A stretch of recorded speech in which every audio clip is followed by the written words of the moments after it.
tayo po ay may paligsahan Oo. na kung sino po ang pinakamagagaling gumawa ng firework.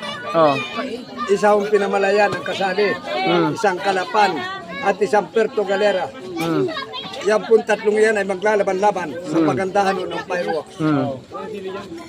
Ang unang kalauko na magpapalipad, ito po ay gaganapin sa Puerto Galera. Ang unang magpapalipad, Pinamalayan, Takwa. As in, Takwa, talaga marami pupunta si Takwa. Oo. Wala naman ang magkakaroon ng Oo. fireworks dito. Fireworks ang Pinamalayan.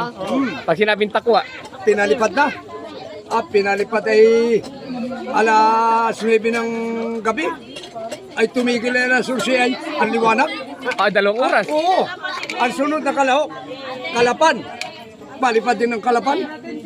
Nung palipad ay tumigil ay alas 2 ng madaling araw ay. Ay, mas matagal. Oo. At ang uling kalahok, Puerto Galera.